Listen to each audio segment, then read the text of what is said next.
Hi, it's Saturday night at 8, and I'm Joe Firestone for Real Progressives. Welcome once again. My topic for tonight will be Real Progressives' current policy agenda and priorities. I want to emphasize at the beginning that we've been working behind the scenes to develop a careful policy agenda, and we are far from through. So tonight's broadcast, is about some work that's very tentative, at this point. It's still an evolving policy agenda, both in depth and also in scope. But I thought it was time to begin talking about the scope of our policy agenda to you. I think we've been viewed, by people on the outside. Hi, folks, how you doing? We've been viewed by people on the outside as being very focused, on MMT and its implications for policy, and rightly so. But this has tended to give people the impression that we're only about an MMT focus, and that is not so. Over a period of time, we will be generating policies and model legislation through our 7 knowledge and policy areas. The way Real Progressives is organized is we have 4 pillars. We have a policy pillar, we have an education pillar, we have a medium pillar, and of course we have an activism pillar. We've been very active so far in the media pillar, but of course we have a lot more to do in that particular pillar. We've been doing some activism also, but our activism pillar is not fully developed yet in terms of its structure and schedule of events. We have a lot of work to do in that area, and that's going to be going on over a period of quite a few months, I think. And our education pillar is even a bigger job, and of course the policy pillar will involve continual work,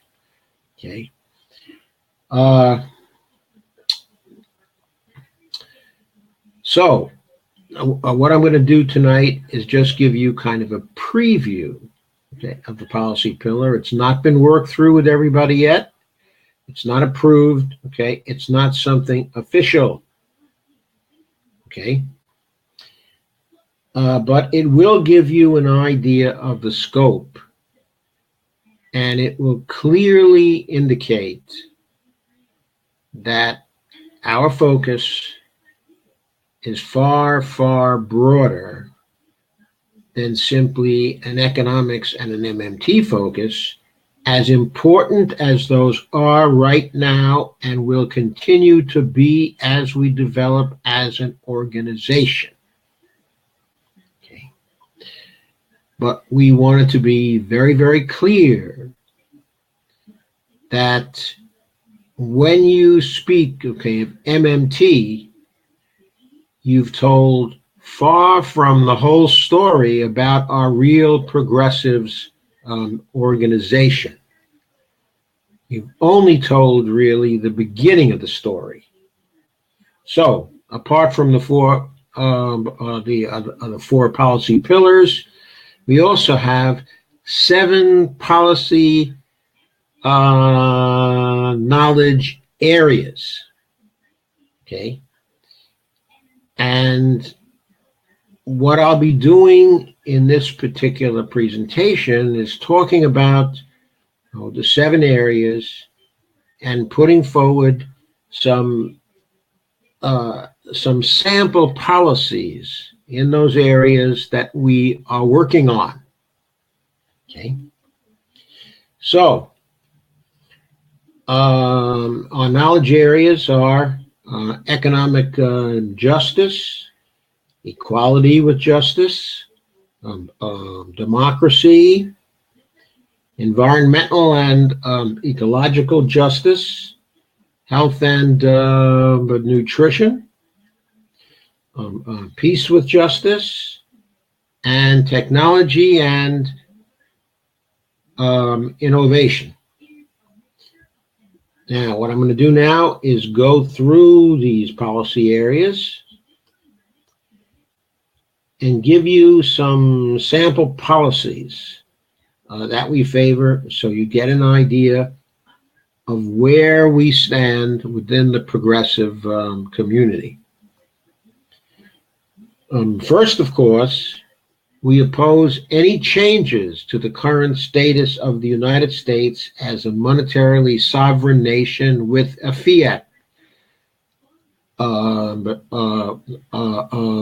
currency. We also think it would be very good if other sovereign nations were monetarily sovereign. Unfortunately, they're all not, and the effect of this is to constrain their policy space. When those nations get into economic troubles, when they hit cycles which are inevitable, then they have less capacity to adapt to those cycles than we have. Can you see me, by the way? Okay, I just noticed I didn't hit the show button. Sorry about that. Boy, what a professional I am at this, huh? So anyway, I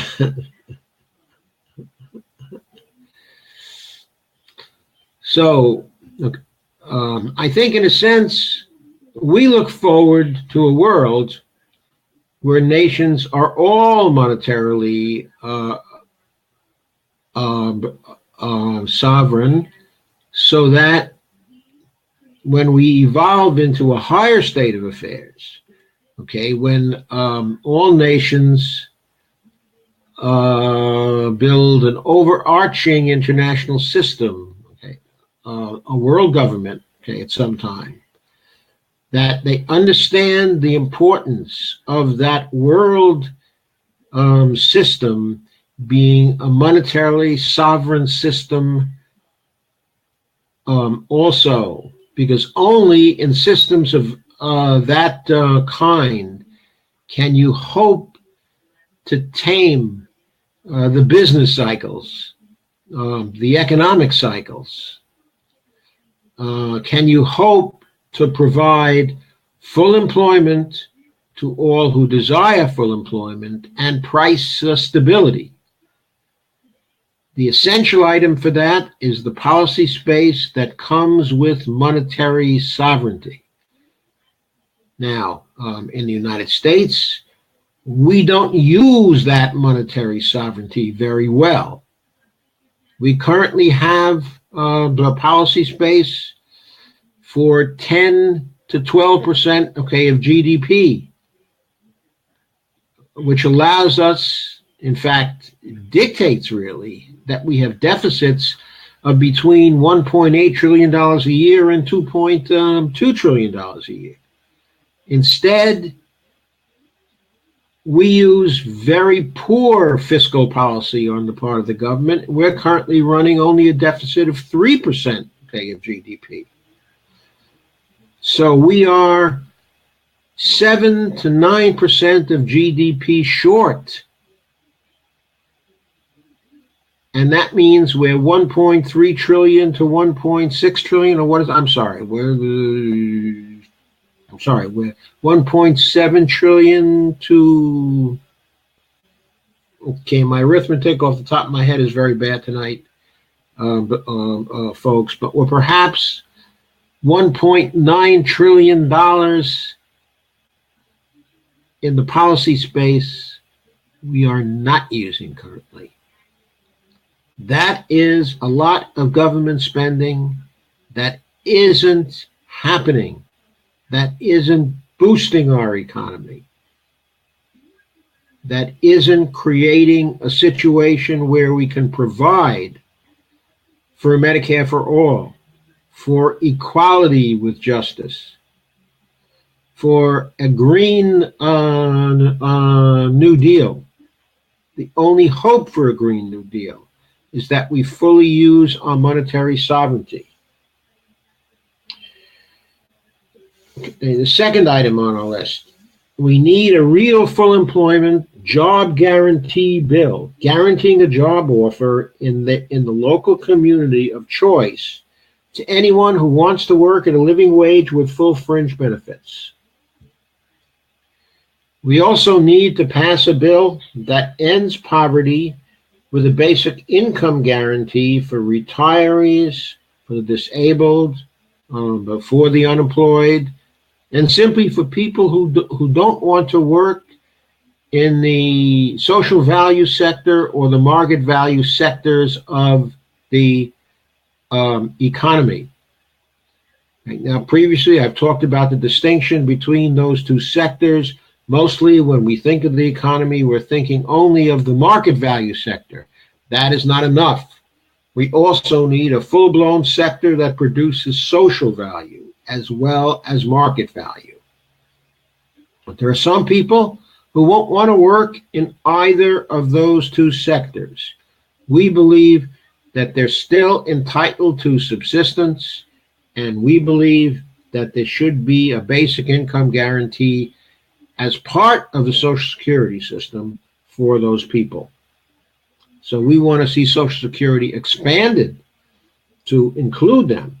We also, of course, want to see Social Security expanded so that it provides a basic income that's appropriate for retirees to live in full dignity, and the disabled as well.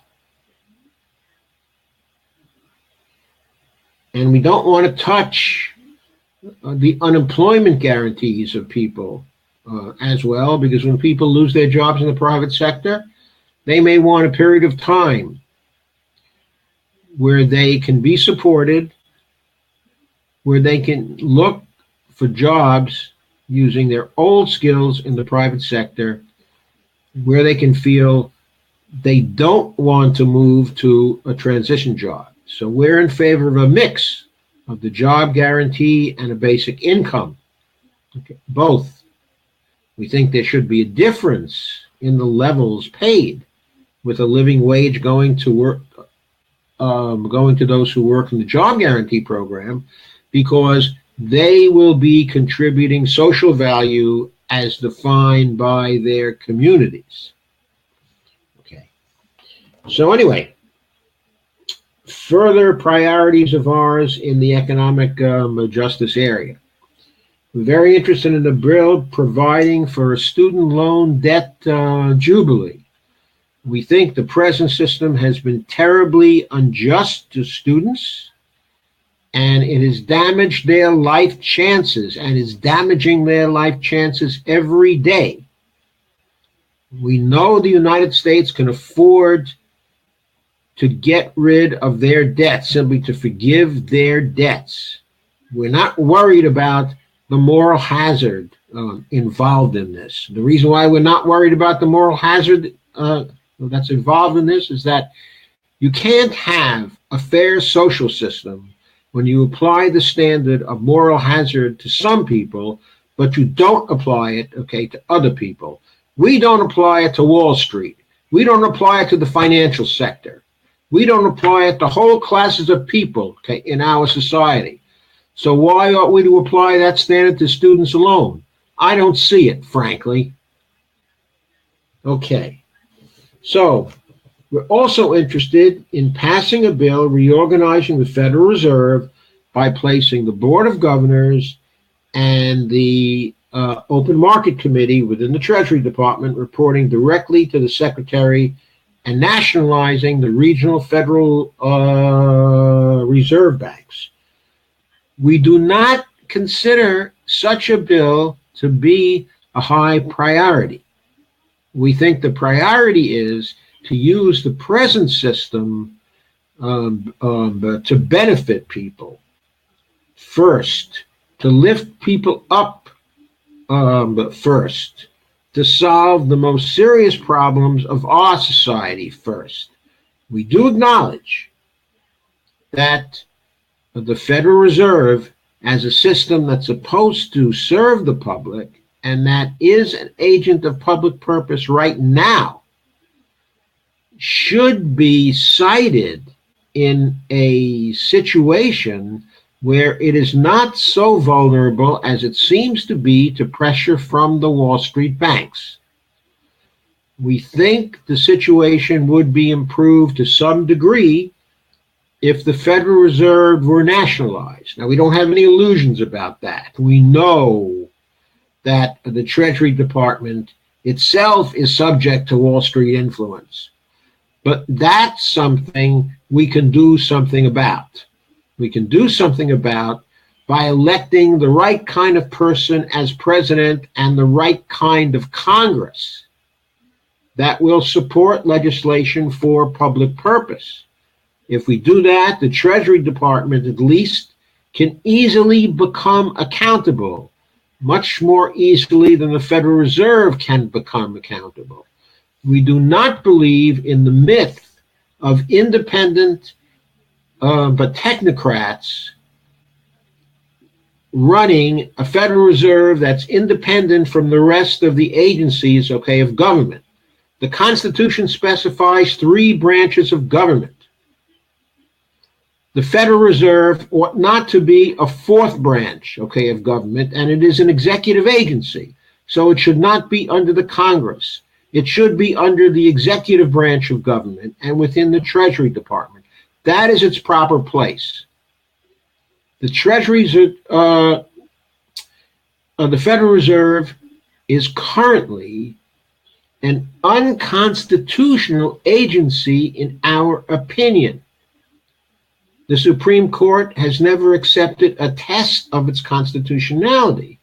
But if you just think about it as an executive agency, it clearly does not belong under the Congress, and it does not belong as independent. Under the system of 3 branches of government and the separation of powers, executive agencies need to be accountable to the President of the United States, who in turn needs to be accountable to the people in a democracy. That's the way we've got to set things up, and that is our interest in reorganizing the Federal Reserve. But that said, that's not the first thing we have to do, because the Federal Reserve does not control fiscal policy. The Congress controls fiscal policy, and we can control the Congress. That's our first job.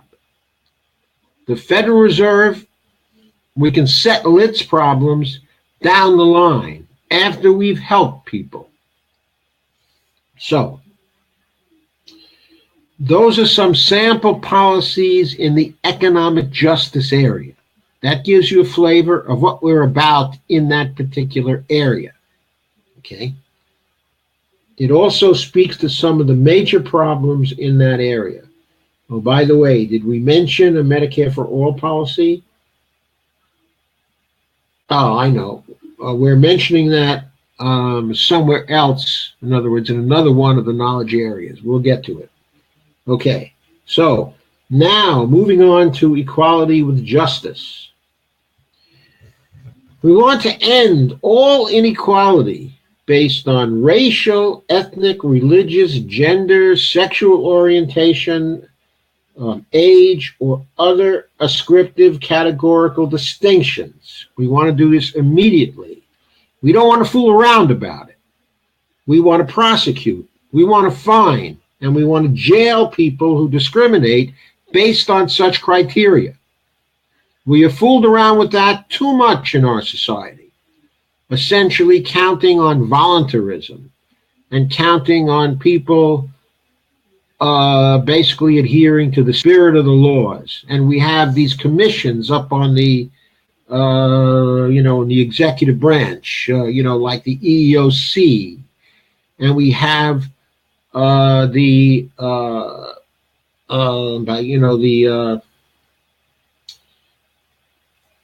the commissions in the Department of Labor.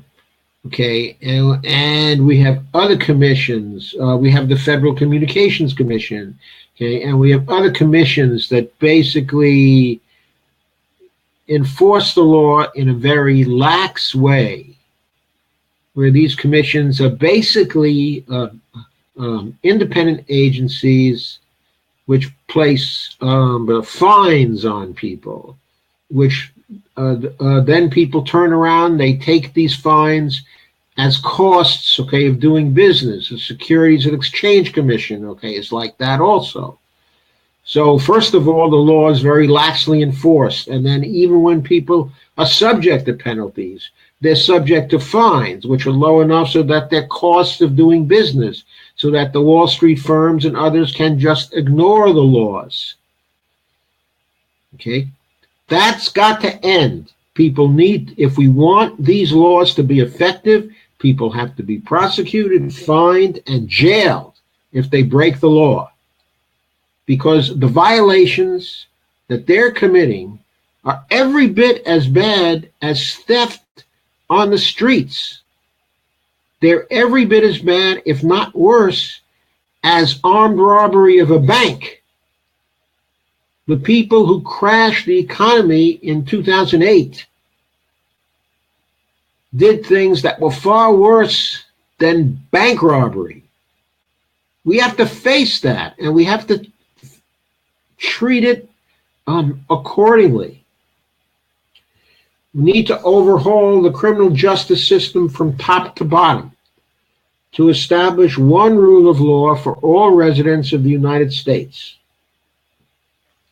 We can't have different standards of justice for people. We've got that now.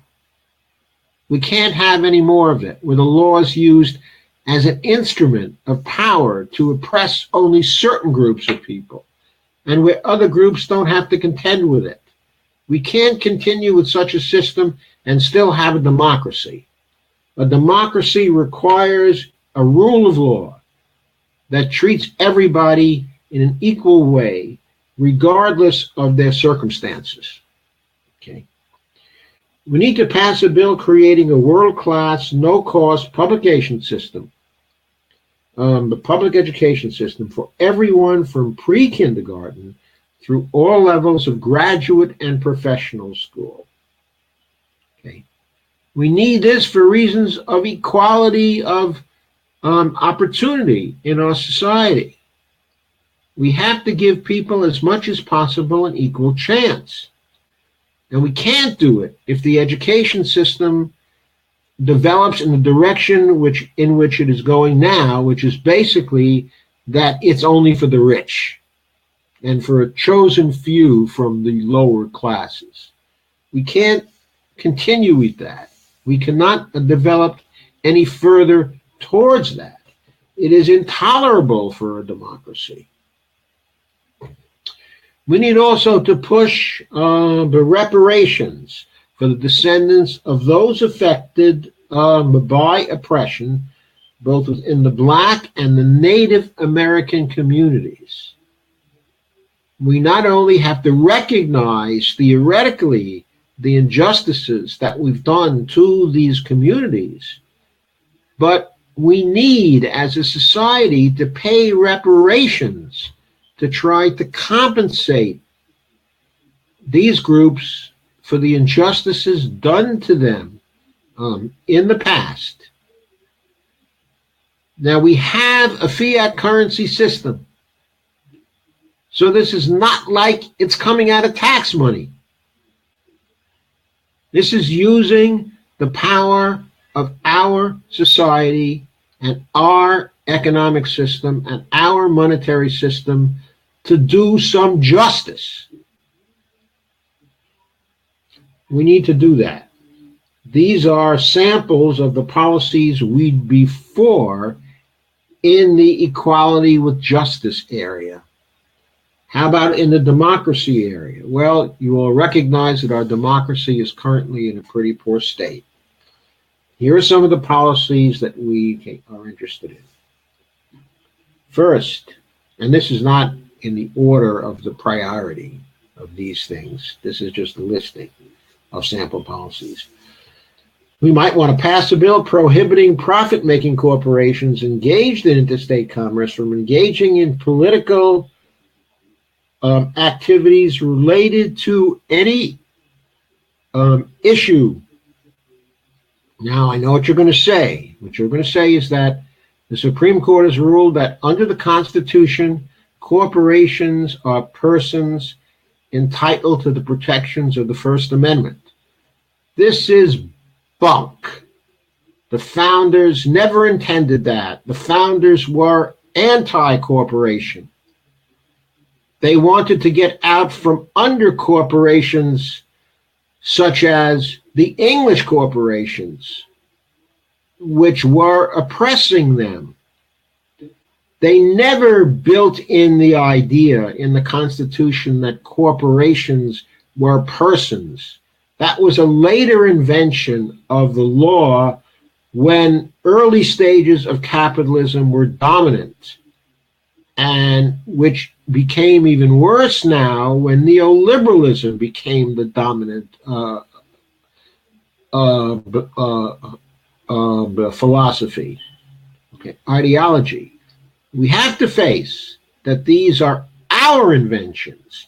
They are not part of the Constitution. Well, you'll say, nevertheless, the Supreme Court is going to declare such a law unconstitutional on its face. It'll never even get to the Supreme Court. The answer for that is to remove the jurisdiction of the Supreme Court and any other appeals courts with respect to this bill under the authority of Article 3, Section 2 of the Constitution, which gives Congress the authority to determine the jurisdiction of appeals courts. That's the way we get out from under the Supreme Court's unprecedented, idiotic, and biased rulings on this subject, which go plainly against the letter and the spirit of the Constitution. That's the way we need to do it. Now, I know some of you are going to say, well, we need to pass a constitutional amendment declaring corporations are not persons. Okay? Well, that's fine. We can do that later. But we can't wait 6 or 7 years for that to happen. We need to pass a law as soon as we can, now or next year or the year after that, which gets the Supreme Court out of this picture. They have not served public purpose in this respect. And we need to remove their authority to make decisions about this. They have been, in these decisions, terribly anti-democratic, small d, terribly anti-democratic. No one, I doubt there are 10% of the people of the United States who want corporate money to dominate our political system, or who are in favor of that. The Supreme Court is ruling against the desires and wishes of 90% of the country. It needs to be put out of its misery in this respect.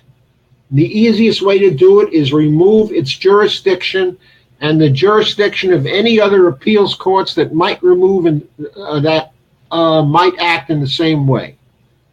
I'm sorry, but this has gone much too far in undermining our democracy, and the courts have much to do with it. We cannot tolerate it any longer.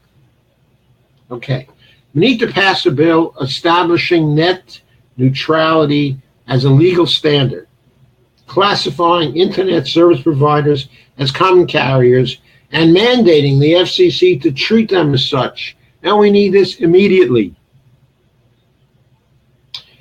We also need to pass a bill protecting voters nationally from state-level efforts at voter suppression, making it a federal crime punishable by imprisonment to engage in such activities. We need to have zero tolerance for these kinds of activities. They are anti-democracy. We can no longer tolerate them. We need to democratize our elections with fully funded public elections, and we need to eliminate gerrymandering by expanding districts and by adopting ranked choice voting with districts that are relatively uniform in size and shape. That is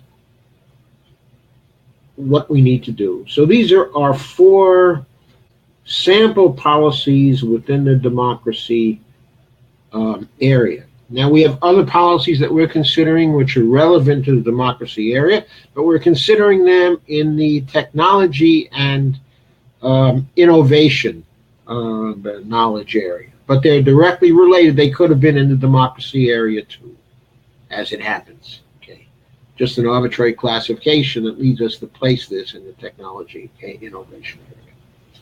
So, environmental ecological justice. Here are 4 more sample policies.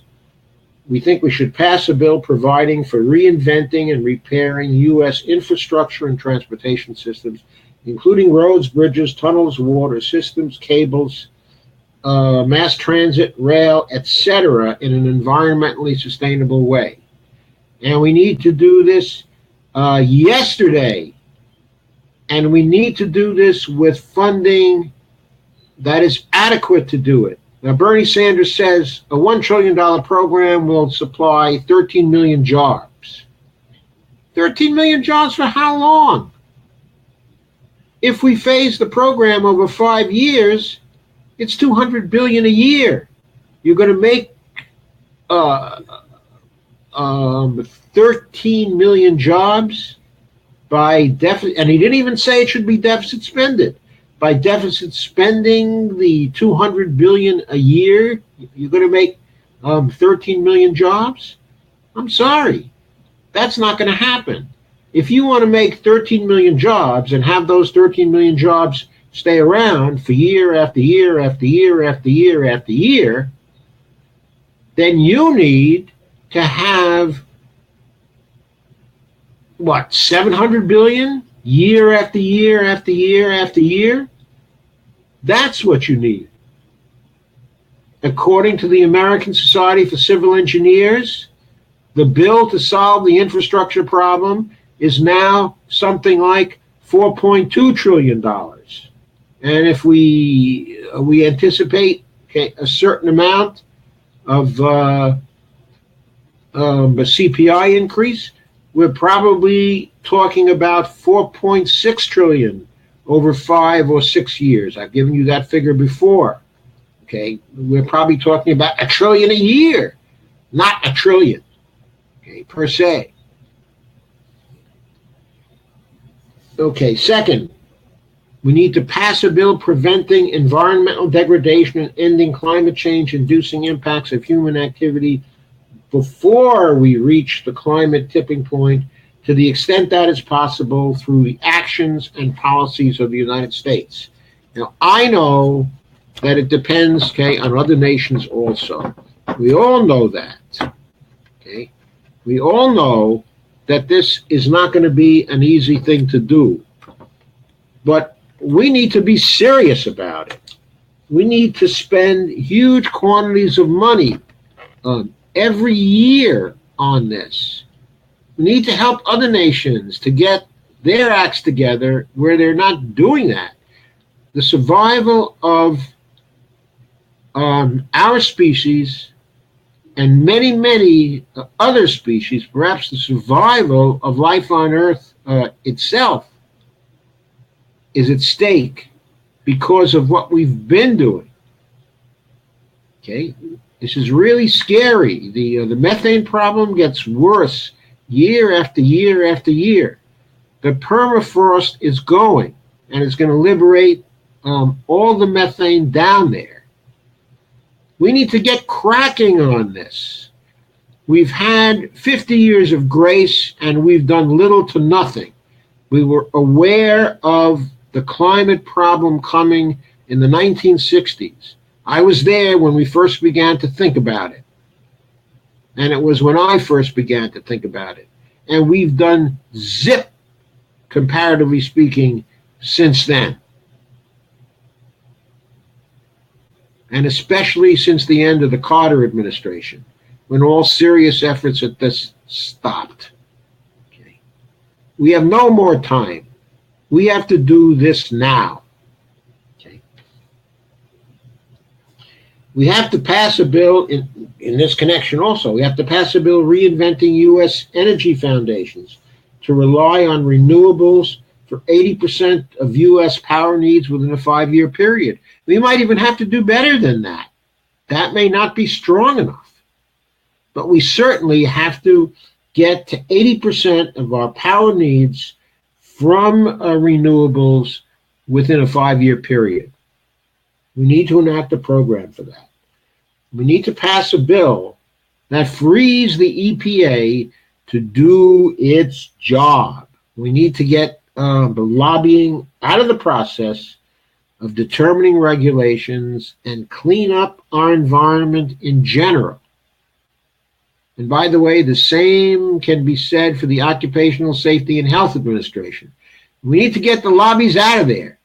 We need to get the lobbies out of all of the regulating agencies. We need to get them out. We need to get them out of the executive branch. The health and nutrition area is our next area. And the top policy goal in that area for us is to pass H.R. 676, National Improved and Enhanced Version, of Medicare for All, or any bill promoting universal healthcare coverage for all essential care, including dental, mental health, and alternative healthcare services, equipment, and pharmaceuticals with no copays, no deductibles, and with rapid implementation within 6 months to a year. None of this 3 or 4 year stuff. I understand Bernie's bill has a 4-year period, of implementation. I don't agree with that. People are going to continue to die over those 4 years. Their blood will be on our hands. And they are currently dying at the rate of 38,000 fatalities per year because we don't have a Medicare for All system.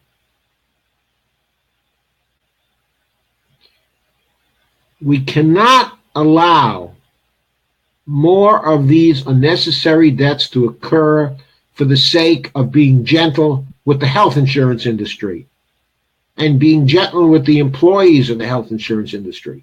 We can take care of their employees in other ways. We can pass a federal job guarantee program. We can provide jobs for the employees in the expanded Medicare for All program. There is no reason to worry about a quick release of these employees from the health insurance companies.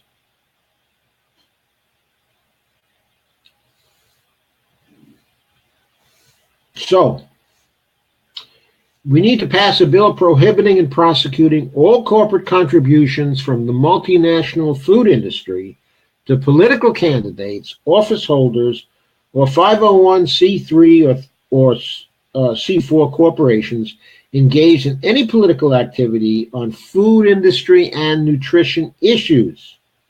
We need to do this immediately. We need to include in the bill a provision denying the Supreme Court any appellate jurisdiction over the legislation.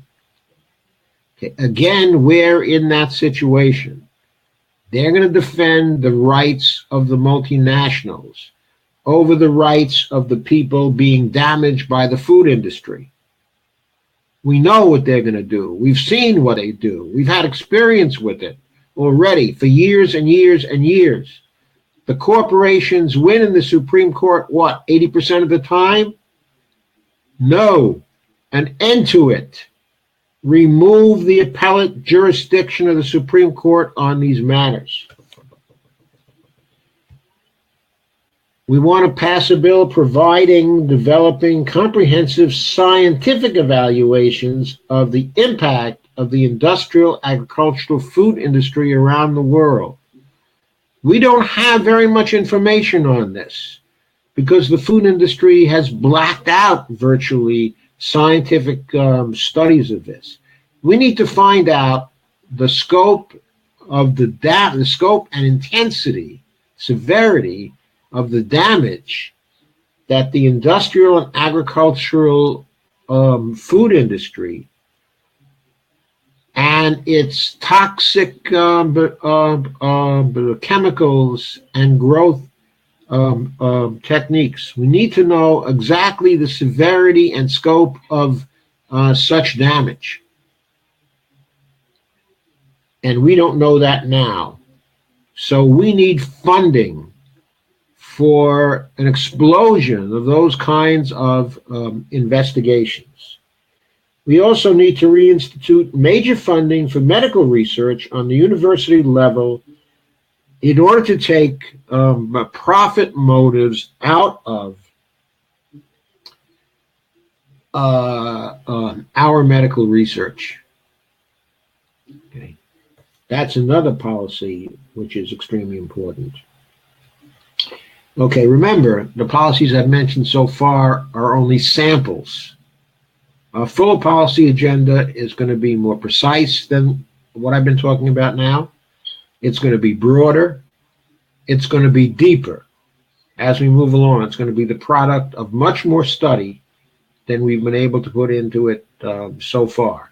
But this still ought to give you a flavor of what we are about and ought to persuade you that we are, even though we think MMT is very, very important in facilitating a lot of this, we're about much more than simply MMT and making the world safe, okay, for MMT, okay?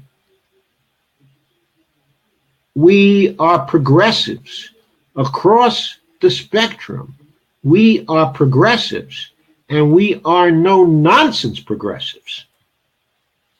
Okay, now we're moving to the peace with justice area. We'd like to pass a bill repealing trade or other agreements that attempt to protect multinational corporations from policies enacted by nations in which they have chosen to invest immediately.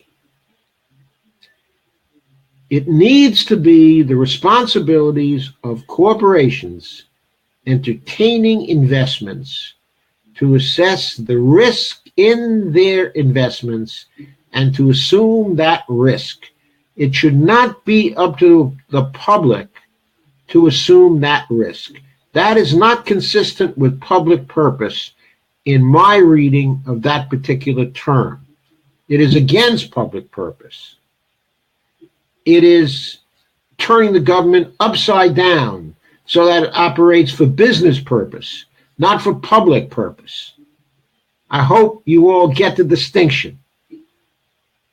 Okay. The trade regimes that have been established all over the world for the last 40 years protect the interests of multinational corporations. In doing so, they do not protect the interests of the rest of us. They are inimical to the interests of the rest of us.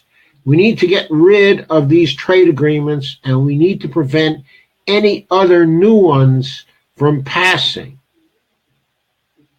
The current TTIP agreement, the Transatlantic Trade and Investment Partnership Agreement, that needs to get tanked. And any successor trade agreements the Trump administration is working on need to be tanked also because Trump is negotiating agreements that put in just as obnoxious protections for the multinational corporations that are his friends.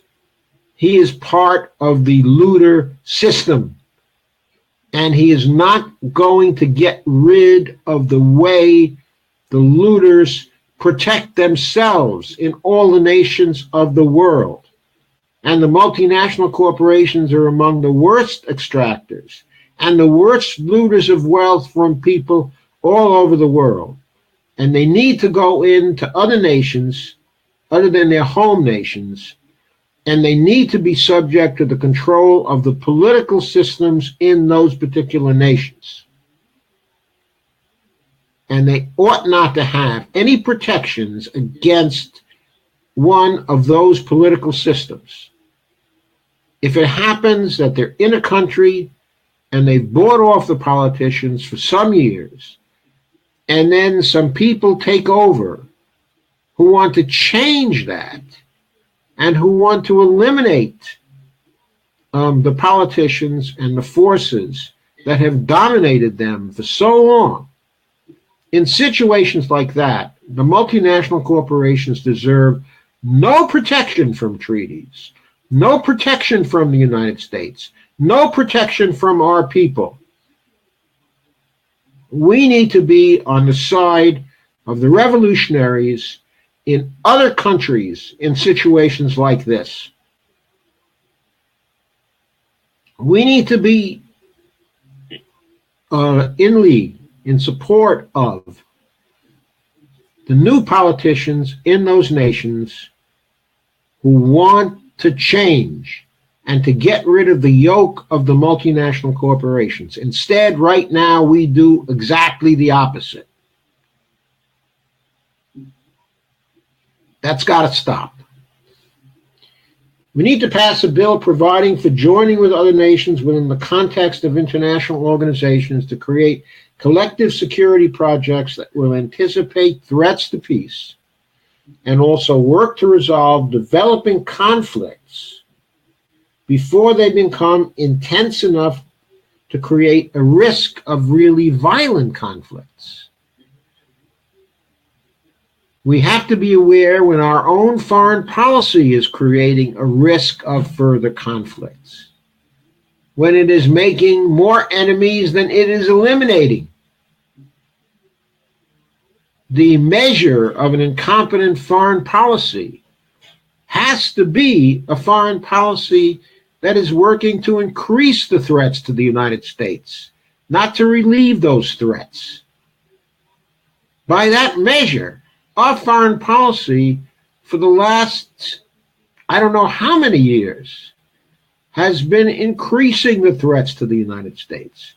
It's been an abject failure. We need to recognize that, and we need to adopt an entirely different foreign policy that embraces change, embraces the aspirations of the people of the world, and helps those people to throw off the tyrannies that are characteristic of their political systems. Instead, today, we're supporting those tyrannies. We need a foreign policy that emphasizes human rights, public purpose, and defense of American citizens abroad, leaving business rights to be defended by the multinationals themselves. Again, let them take their own risks. Let them suffer the consequences of those risks. That's the only way they will learn to assess those risks in an accurate way. We need to repeal the requirements of our military assistance programs that if we provide military assistance, that our money must be spent by U.S. multinational corporations in supplying them. And the reason why that is no good is because even though it makes jobs here in the United States, it also provides an incentive to those other nations that is an unhealthy incentive. It sets up a feedback relationship between the military-industrial complex here and dictatorships in other countries. And the feedback is strengthened over time in such a way that the power of the military-industrial complex in our country is also increased over time. And this gives us political problems in our foreign policy and reinforces the aggressiveness of our foreign policy. It isn't worth the jobs that are created here in the military-industrial complex. We don't need those jobs. We can create jobs in multiple different ways. We don't need to rely on military Keynesianism.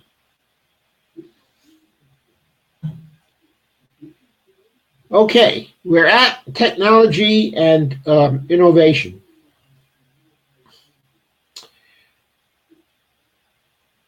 Congress did something very, very badly.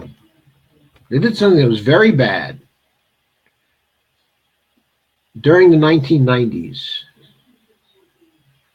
when the Republicans took over the House under Newt Gingrich in 1994. What was done then was to destroy the Office of Technology Assessment because it was assessing technology impacts in ways the Republicans didn't like. It was considering green impacts and social impacts and all kinds of side effects of technology advances in the United States. And the Republicans didn't want to face that agency, didn't want to face their findings, didn't want to face their reports. So they silenced the agency by getting rid of the agency. We need to restore the Office of Technology Assessment, and we need to fund much more advanced capabilities for evaluating, measuring, and assessing across the board the impacts of new technologies. We need to mandate the OTA to continuously assess likely impacts of new technologies on the horizon. Now, this is being done privately right now. There are people doing it and doing it in various alarming ways with respect to the coming of the robots, with respect to the development, of AI. But research like this is not being supported by an Office of Technology Assessment in the government. It's being conducted by the neoliberals themselves. And they want to use these advanced technologies to get richer. They are not the proper people to defend us against adverse technology impacts. We need an impartial government agency to do that. I don't personally care if the OTA is in the Congress. The proper place for it may well be the executive branch of government. But we need one, and we need one that is well funded. And we need one that doesn't take a neoliberal approach to technology advancement, but takes a public purpose approach to technology advancement. We need to provide this organization with funding equivalent to the funding now provided, at least equivalent to the funding now provided to the National Science Foundation. And as I just intimated, we need to cite it within the executive branch reporting directly to the president, not to Congress this time. More technology, innovation bills. We need to pass a bill funding a technology-based meta layer for civil society, preventing political systems, our own included, from evolving away from open societies towards alternative forms that are toxic for democracy and for liberty. We are in the midst of such a transition right now. need to develop a meta layer to stop that. Now, that is not a meta layer that should be controlled by the US government for obvious reasons. But developing that meta layer in the social value world rather than in the market value world is an essential thing that should be funded by the government, and funded fast and funded large. We need that yesterday. If we'd had it, it would have prevented the evolution that we have seen away from democracy towards a form of inverted neoliberal totalitarianism. We need to pass a bill also funding developing technology for advancing collaborative learning and greater individual and bottom-up collective intelligence. And we need to do this immediately. The only antidote, for oligarchy, the only way to short-circuit the iron law, of oligarchy, is to increase the capacities of people to influence by collaboratively learning and developing their collective intelligence and their knowledge. Democracy requires an informed people, an intelligent people, a people that continuously learns. We need to employ our technological advances to upgrade our own capacities to learn, our own capacities to solve problems, our own capacities to influence the political system in a healthy way from the bottom up. And finally, we need to pass a bill for developing new and better technologies for conflict resolution and for new collaborations across national borders. We can develop our meta layer in such a way that it facilitates the development of voting blocks and electoral coalitions across multiple countries, so that various political movements here can be closely allied, and it can exchange information, and knowledge and techniques of influence with our counterparts, in other nations. Right now, we have a global system where business groups are in close alliance and in continuous contact. We need one where the forces of the people and practitioners within the social value sector are also united across national lines. We need an international civil society,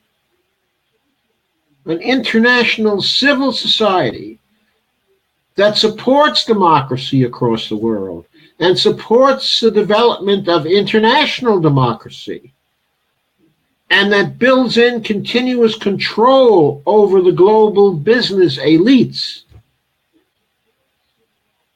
We have to support the development of our own collective intelligence in order to get to such a system. And we need to pass a bill that also develops the technologies necessary for us to use that collective intelligence through new collaborations across national borders. So that's a first look, kind of a sampling at our program under development. It's very tentative. It's not something that's been completely vetted even with the whole, of our Real Progressives group, organization. I've given you a look to things we're developing internally. And the reason why I've given you that look is because I want it to be known that we are a broad scope organization of progressives dedicated to public purpose across the globe. Our fondness for MMT is there because we think it serves public purpose. It does that intrinsically because its developers and the economists who serve it constantly talk about and constantly plan for public purpose oriented policies. That's why we like MMT so much, because it is instrumental to public purpose goals. That's our interest in it. We're not an MMT cult. We're a public purpose cult, if you must call us a cult. We're for the people. We're for democracy. That's what we're for.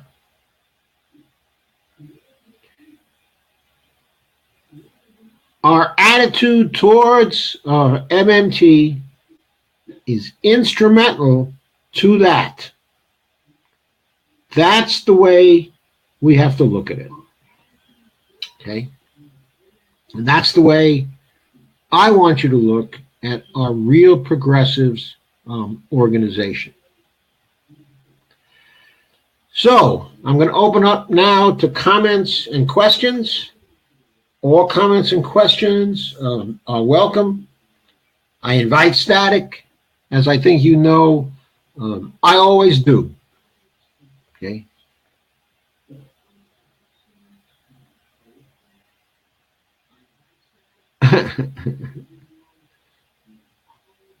Okay, so where are we? I guess I'll start. I'll start picking up some of your comments from a while ago,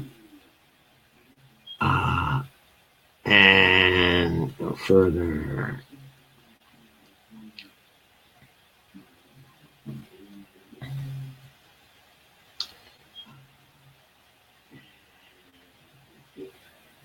Okay, let's start with Teresa Sanders. Oh, share, people. At least I can still get this message out. Yes, Teresa, you can. And Ginger Duran, this has been a terrific program. Well, I'm very glad you're enjoying it. I hope you enjoy the Q&A session even more. Kay Jenkins, open the Podway door, Hal. Yeah. Yeah, that's a wonderful movie. Okay, Paul Finlay, thank you for your show. It was great to meet you in D.C. It was great to meet you too, Paul. It was great to meet you too. Have you hooked up with the California version, okay, of RP?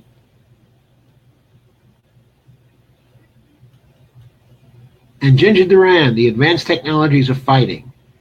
I heard a talk by someone involved, and regulation and ethics are far outstripped by the technology.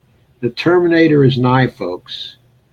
Well, I don't know if it's nigh or not, but I do think the technologies are frightening, and I do think that we need to grab hold of them and grab hold of technology in general.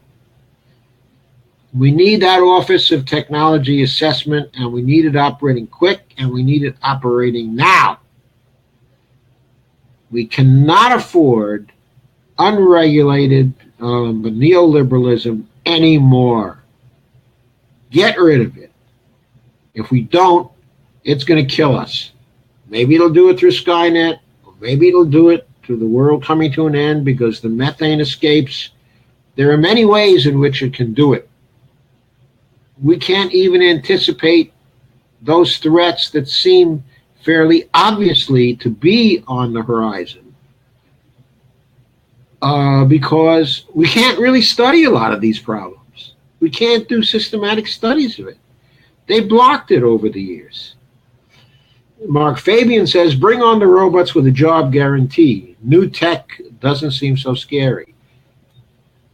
I don't think new tech is necessarily scary. I think we need to provide the means to use the new tech in the social value sector, in the job guarantee program, and in other social value segments of the social value market. We have to look towards the social value market and developing that. And Ginger Durant says, Joe has described 40 years worth of bills that should have been passed and instead were not. Full stop. Yeah, maybe so, Ginger. Maybe so. Certainly quite a number of years of bills that we've needed. And Mark seconds the motion. And Paul says, on our People's Party call Thursday, I proposed the platform plank, promote economic literacy. Hopefully this could start a combination. A conversation. Yes, I certainly would like to promote a conversation with the People's Party. The People's Party needs to take on MMT because it will never get its programs passed. It will never get to New Deal 2.0 or to a Green New Deal, which I know the People's Parties wants. If it doesn't embrace the additional policy space provided by monetary sovereignty. Okay. Did I show that before? I don't know, but I do so now. Anyway. So Ginger Durant says, the problem isn't the robots. It's that the robots are probably not going to have a moral core very shortly. We have a short window of time to make sure that is prevented. Yes, that's true. We have a short period of time.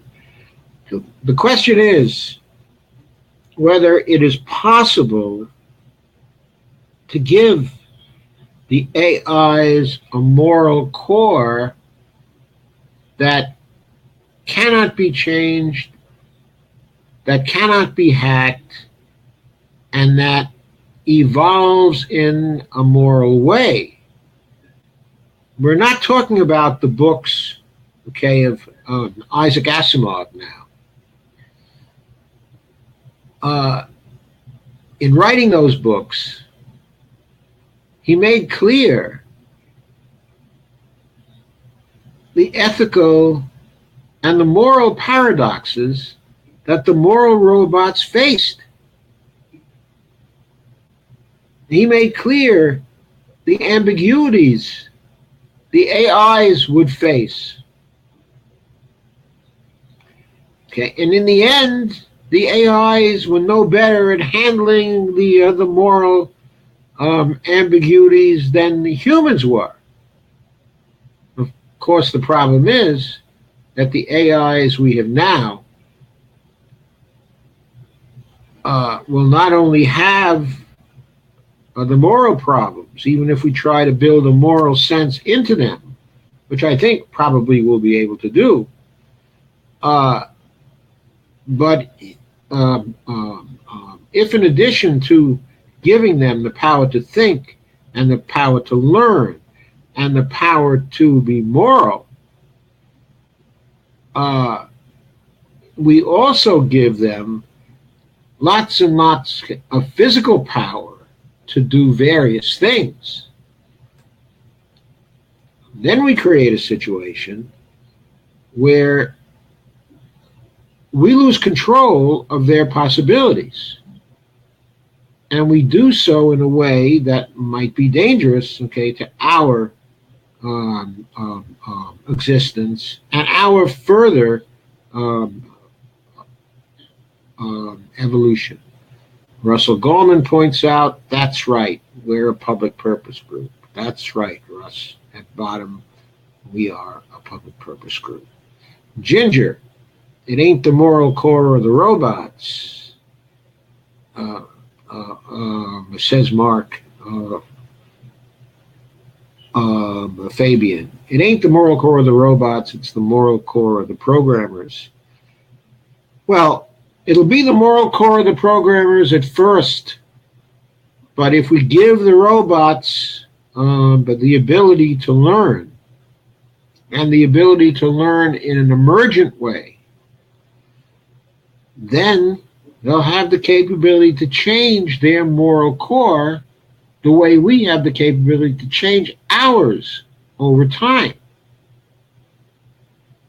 And then our programmers will not be in control of their moral core. So Ginger says, love it, a public purpose cult. I think that's what Christianity was intended to be. Perhaps so, but I hope we're not going to repeat the fate of Christianity. Because I'm afraid that that was a moral cult that, along with other moral cults of that type, including Islam, but also Judaism, and all the other moral cults, subordinated over time their capabilities to learn, subordinate that to doctrine, subordinated that to ritual. And they became, to a great degree, frozen in time, with evolution of them only occasionally and only very painfully, and often with considerable bloodshed. We hope that we won't be that kind of cult. I hope these thoughts are available in a print version. I'm afraid not yet, Russell. Okay, I did write some blogs in the last couple of days reflecting some short videos, okay, that I did. Okay, but this one may be too long to turn into a print version in an easy way.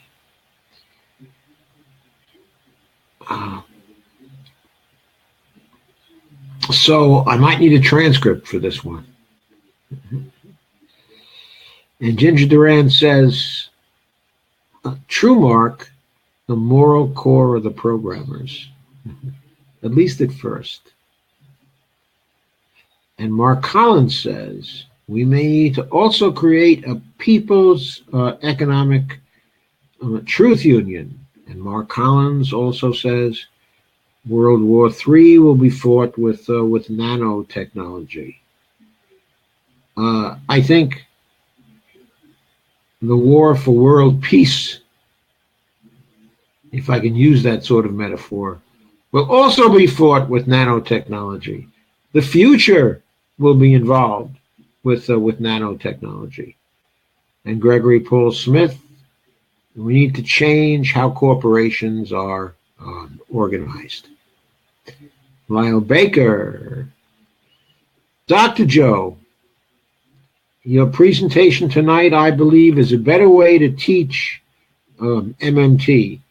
The public is jaded to that term. Instead, explain things we need and why. Then hit them with, we can afford it. Lyle, that's something that I'd like to do. I've done it in the past with the Medicare for All programs, but that I've done. I've done it in the past with the job guarantee programs.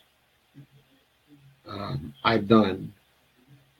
Uh, I've also done it to some degree with the programs that I've done on the IVCS, where the role, okay, of MMT is far less important in a direct way.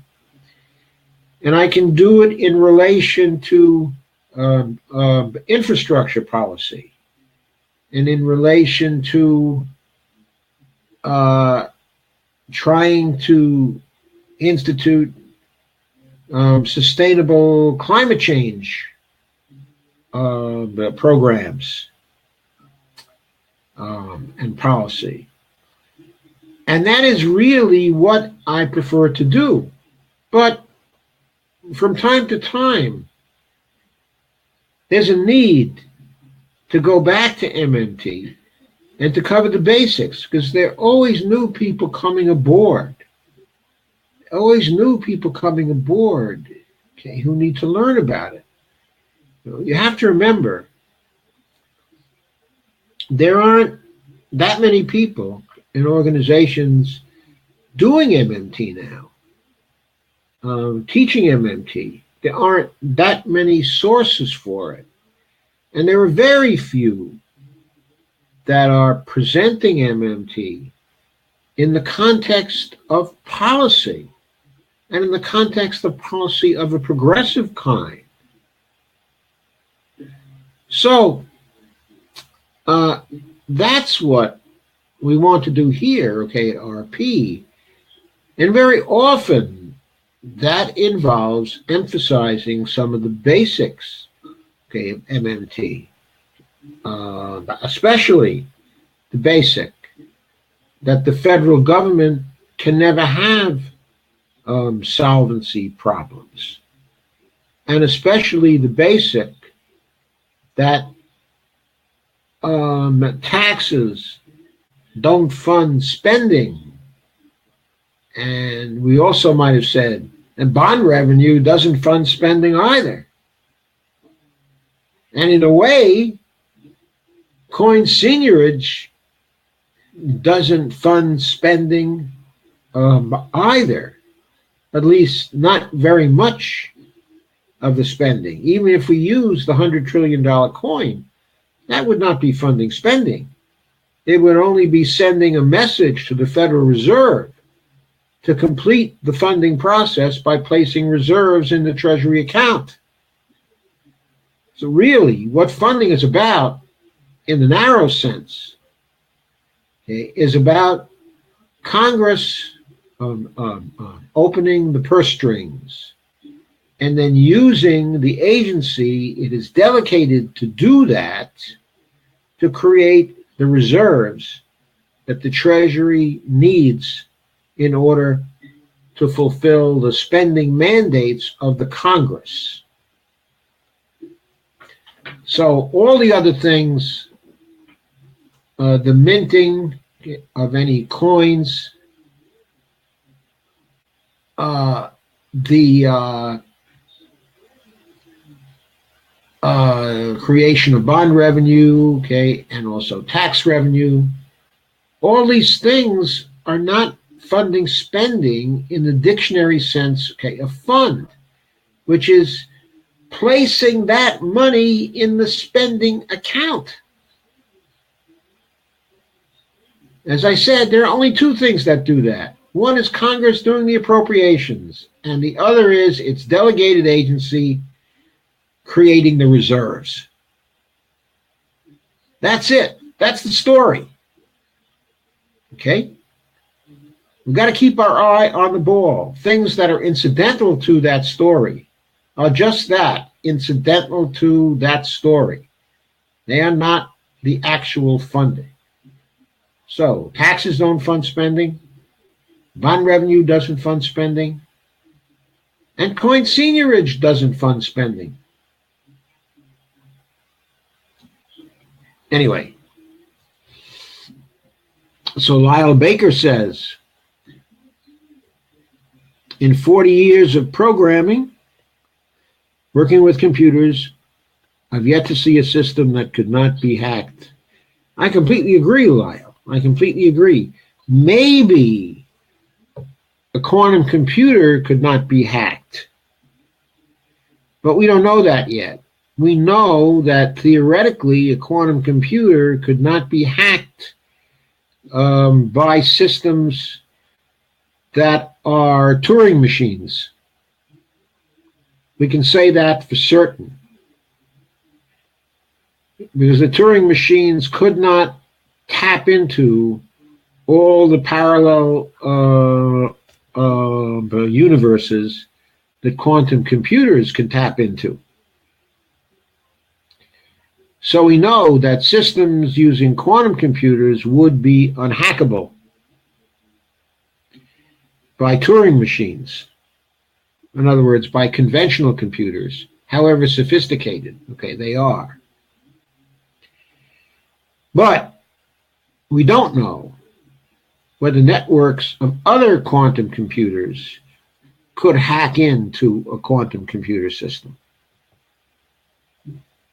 We can't say very much about that.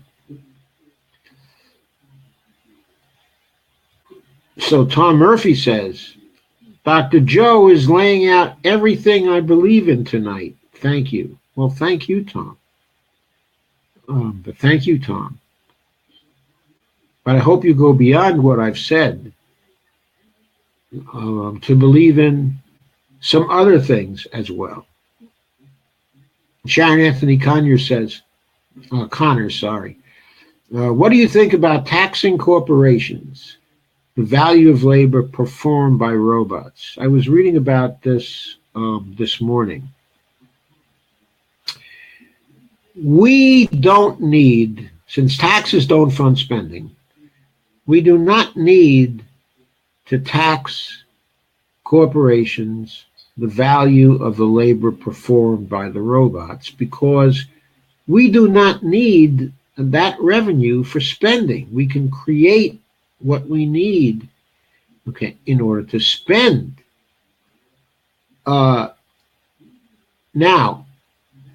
the value of labor performed by robots, okay, the monetary value of that labor will be going to the top of the corporations that are producing that particular value, and from there, they'll be going to the people who manage and who own those corporations.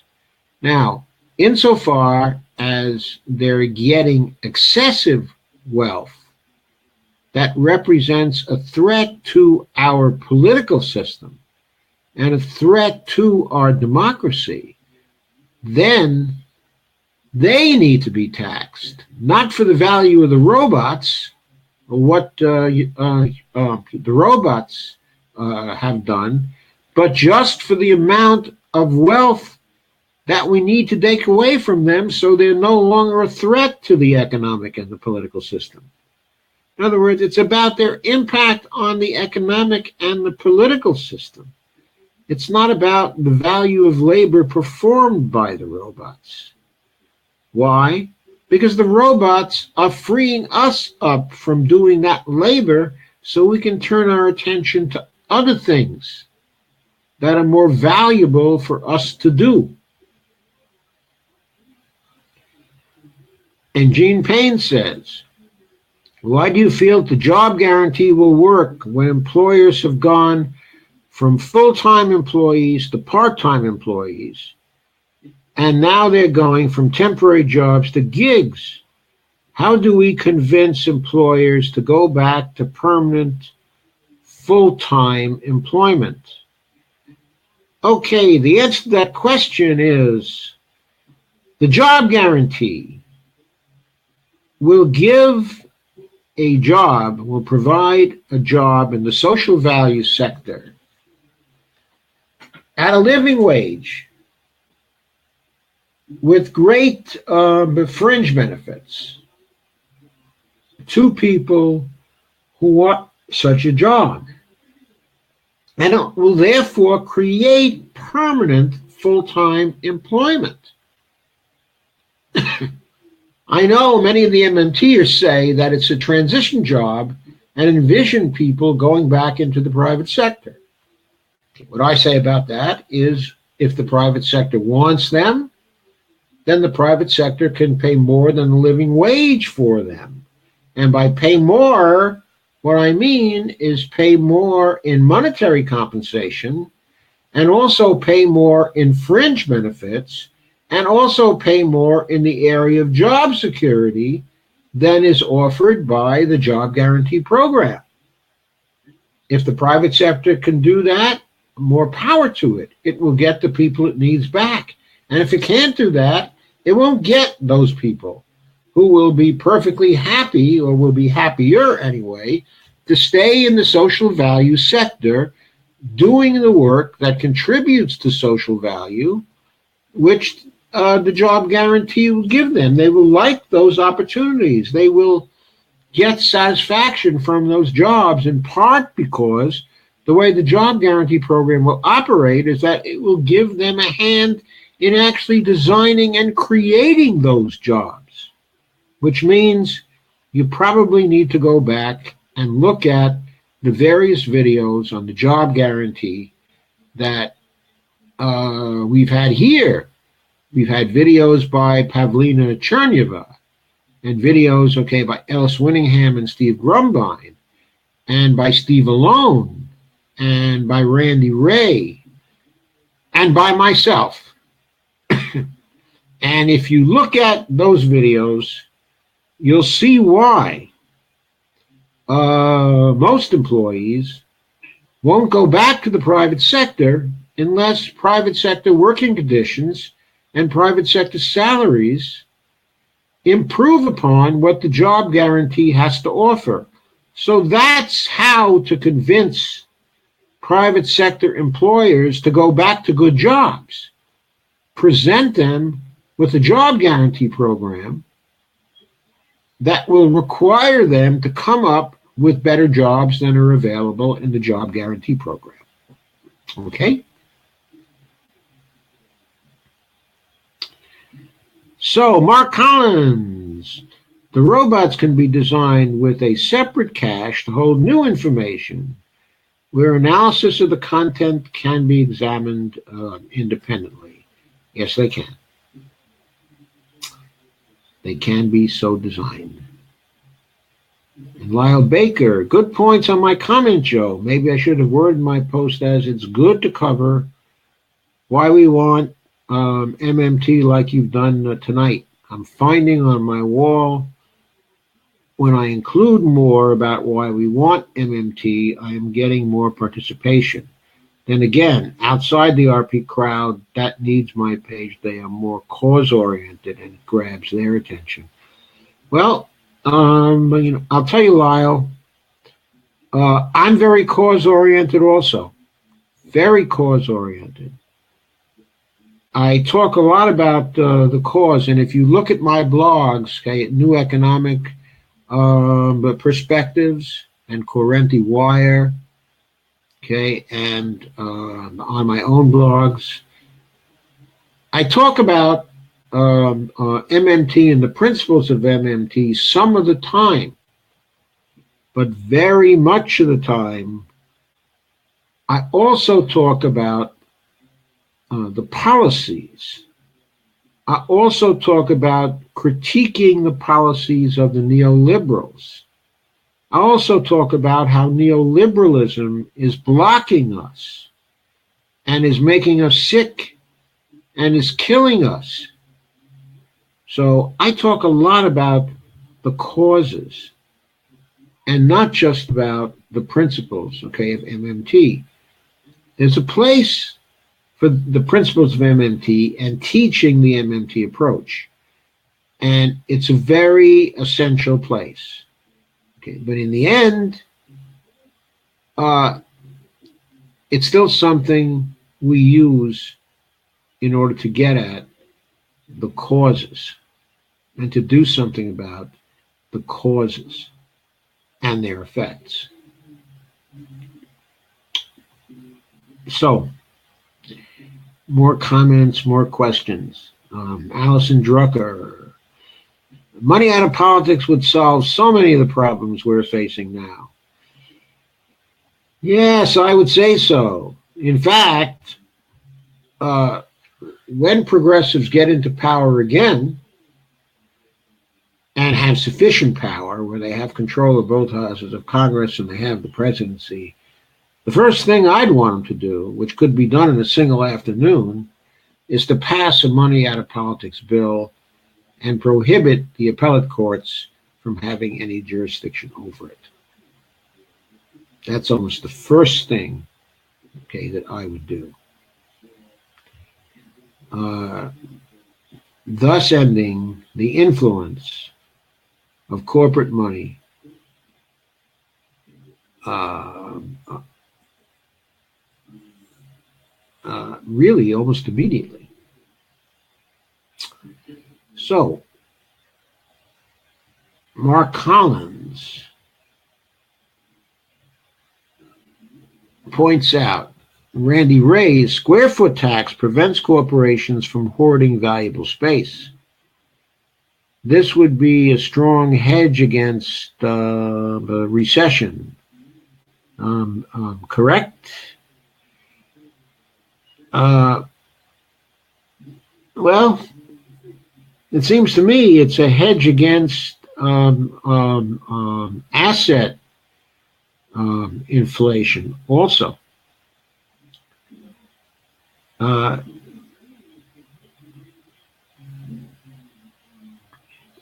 it seems to me it's a hedge against a lot of things.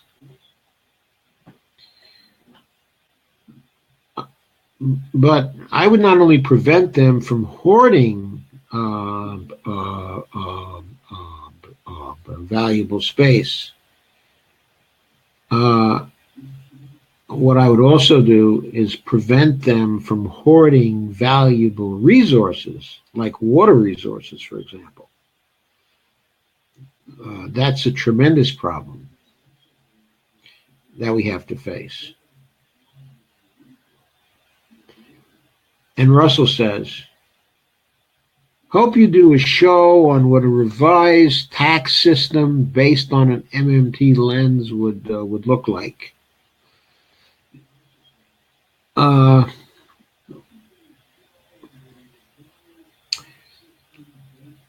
okay, if I were to do such a show, I think it would be in the form of an interview show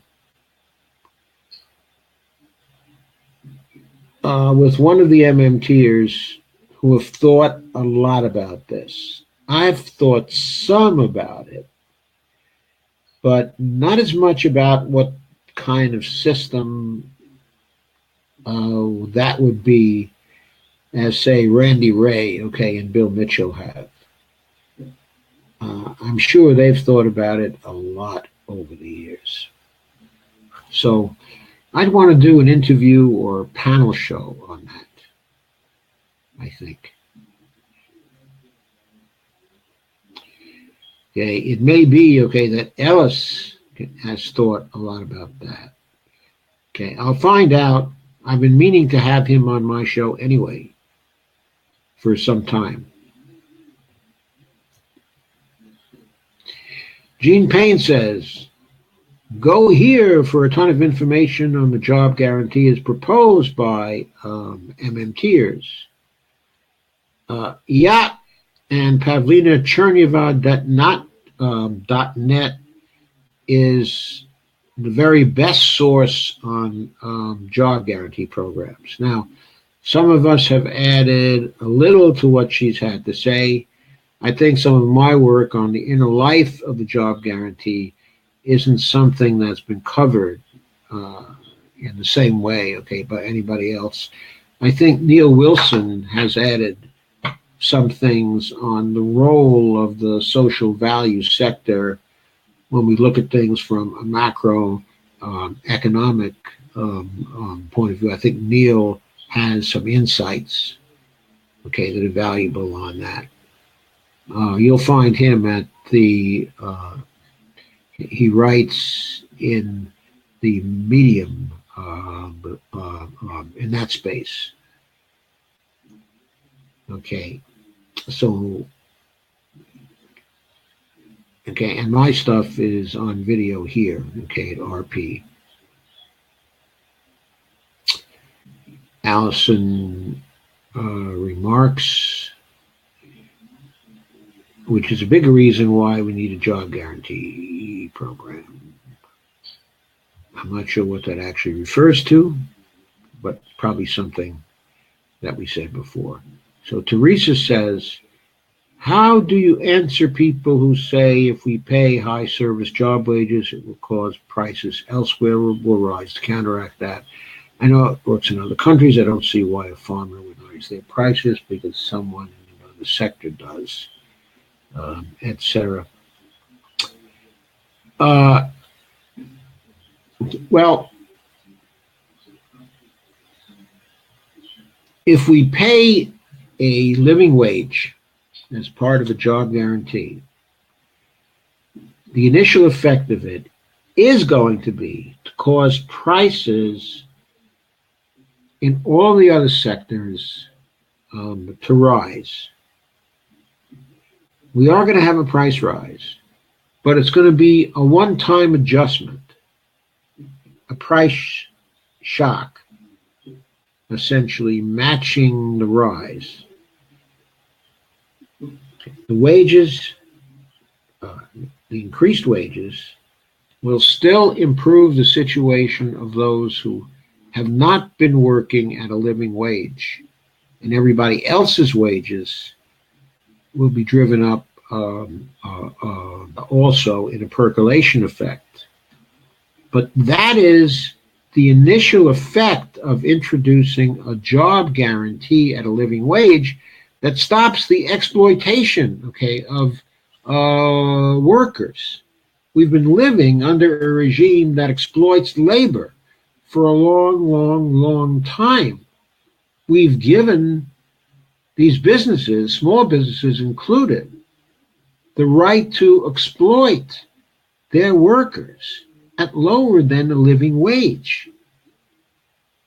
If the cost of ending that is to have a price shock to the system, a one-time price shock, then that's fine. That's a cost we ought to be willing to pay.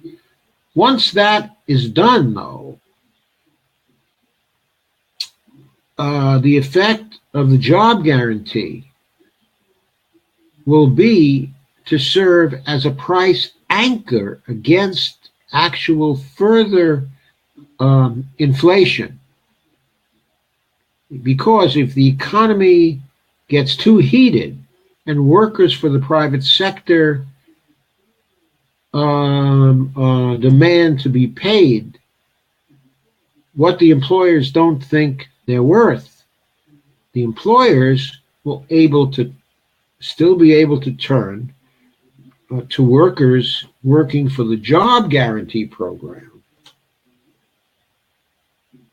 and will be able to attract workers from that particular program who are ready to work at a higher price than the job guarantee, but at not the increased price which the previous job guarantee workers now have started to ask because of the boom in the economic system. So you see how, once established, the job guarantee serves as a buffer stock that stops prices from rising too fast.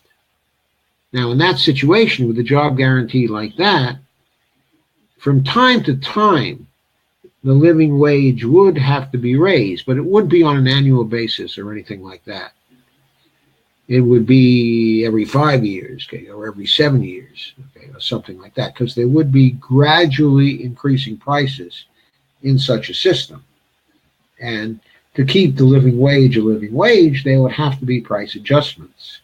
But if there were price adjustments each year, or if the wages, okay, were indexed, then that would feed inflation and would defeat one of the purposes of the job guarantee, which is to actually create price stability in the economy over the long term, to stabilize prices.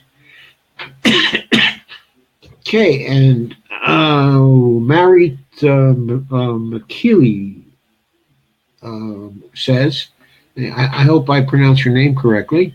Okay, a moral issue: how to prevent government from using MMT to placate the populace while simultaneously suppressing outgroups at home or having aggressive military policies in foreign lands. Well, uh, okay, it's not in the purview, okay, of MMT to prevent that. It's not actually part of MMT, okay, to prevent it. Okay, it's up to the political system to prevent it. Okay, we've outlined a program, okay, a progressive program here tonight, which stops the repression, okay, of outgroups, stops discrimination, okay, against, okay, the outgroups, and makes it punishable by imprisonment. Okay, so that program can serve as a hedge against that effect getting produced in some way by MMT-based policies. Okay, and similarly, we have a peace with justice part of our agenda, which is designed to put a stop to our aggressive military policies abroad. So it's those parts of the agenda that address the problem you raise. It's not for MMT to solve everything. It's, after all, only a macroeconomic system. It doesn't even solve the microeconomic problems. To solve those, we have to have appropriate policies for different sectors of the economy and for individuals, and not just for the macroeconomy. So,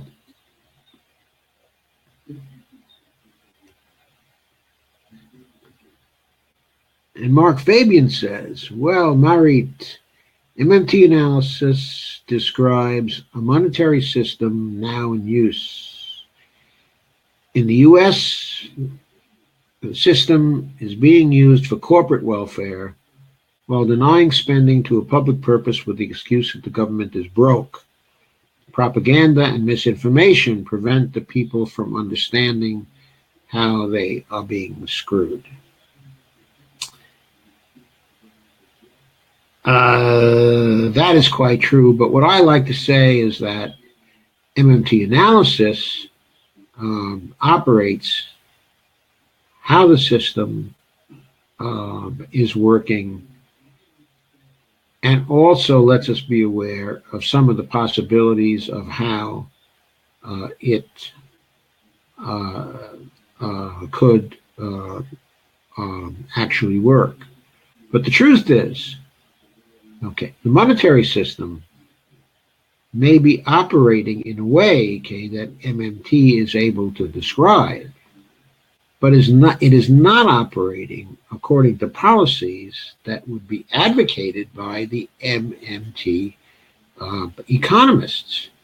Instead, it is operating according to policies that are being passed by the neoliberals. It is operating according to policies which are in many ways gold standard types of policies, and not policies that even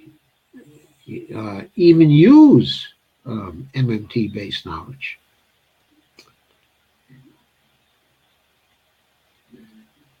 And James Noacme says, when are we going to see the RPT members on the Sunday shows on a regular basis? Well, that's a good question. We are seeing Alice Winningham, of course, and Steve, and myself.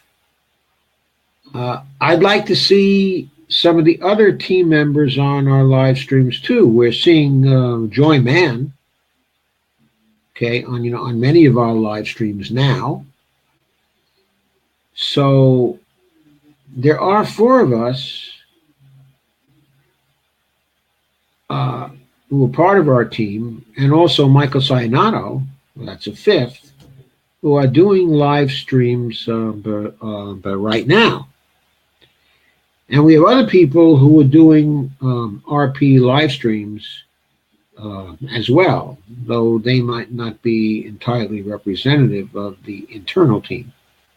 Okay.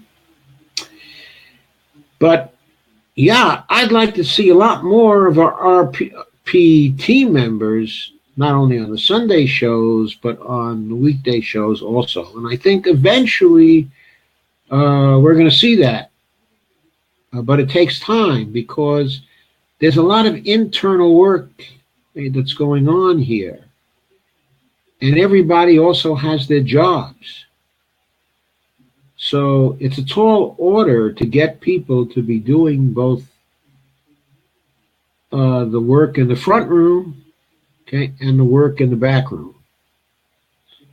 It takes a long time to get organized when you're basically operating on very, very little, if any, capital at all. The living wage would then be tied to inflation. It would if you were indexing it, so you can't index. That's right.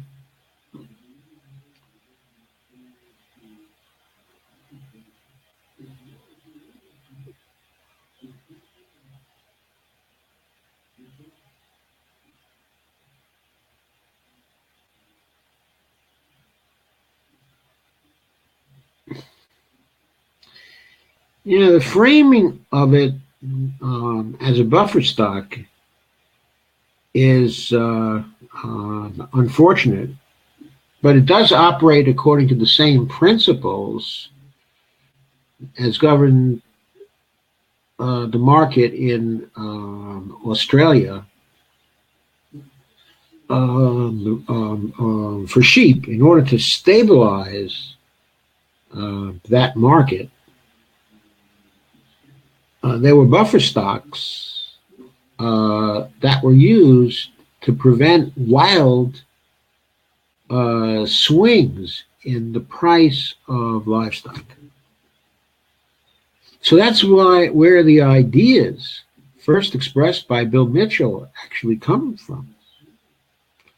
So naturally, he was familiar with the buffer stock principles, and he noticed that a job guarantee could work in the same way. And so he conceptualized it in that way back even before MMT was formulated in the 1970s. Now, we can try to find another term. Okay, and I encourage you to do so. I'm sure our minds are open to a term that actually frames the function better. But the function involved here is one of a buffer stock. Okay.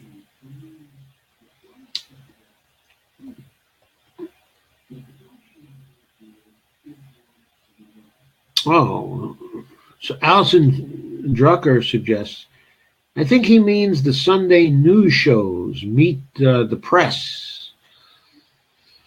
Well, I don't know when we're going to have those. I think we need a little more capability for news shows. For example, the Be Live capability that I'm using here is supposed to be able to be used for talk shows. In fact, I'm actually using the talk show capability, okay, present. Okay, uh,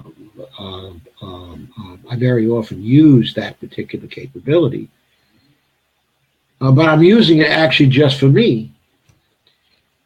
And one of the reasons why I was doing that was so I'd be able, to display my logo here, which I forgot to take away. Sorry about that, folks.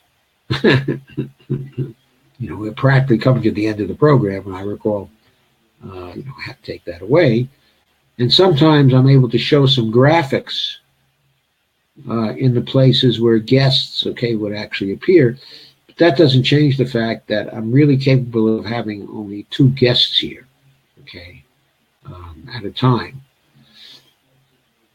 So there's not the capability in this application yet to have the format of a three-person panel and someone as the host, all operating in the same time,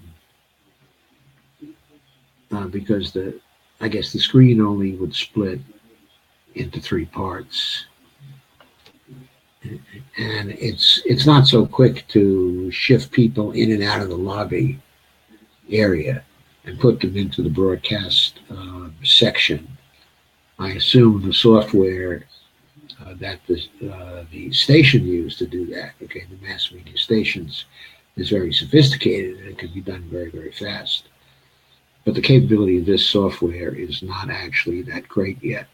But it'll probably be coming in a fairly short time. I mean, maybe that would happen within 6 months, or but whatever. We do have the personnel to run such talk shows if we had the IT capability to do it.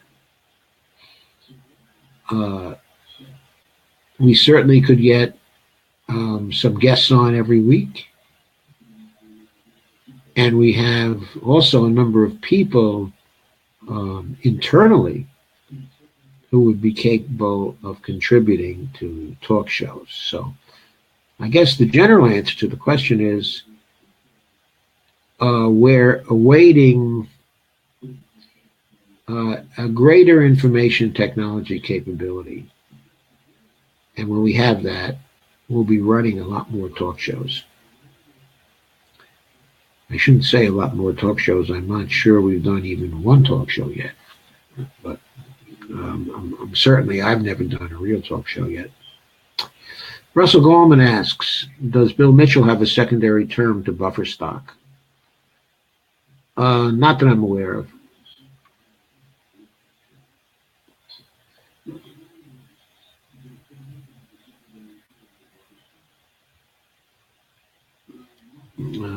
Teresa Sanders suggests, why not just say buffer? Yeah, why not? That seems like a sensible suggestion to me. From now on, I'm going to say buffer. And I'm going to eliminate stock. That seems like a pretty good suggestion. Gregory Paul Smith says, pool of employed labor. Well, it certainly is that, but I think we need something a little shorter, such as buffer. And Russ says pool of idle, unemployed labor. Yeah. Mark Fabian says, no, we want to see you on Meet the Press, Joe. Mark, that'll be the day. I can just see it now. That will be the day. I think they have to replace all the posts and all the current guests before that would even be contemplated. And the managers of the stations, too. Stations often keep people off camera in a place called the Blue Room. Even though I worked in TV for over a decade, I never learned why it's called the Blue Room. It's just a staging area. Well, in this software, we have a lobby section. We can keep people in the lobby section, but it's kind of awkward while the host is talking to move people in and out of the lobby section. But to some degree, we could probably do that actually now. I guess one day I have to try it and see if I can do a full-blown talk show comprised of three guests and a host. I guess I should see how that would work. Mark Fabian says, we want MMTers on national political talk shows. Yes, we do. But I doubt that the MMTers who show off the extent of their radicalism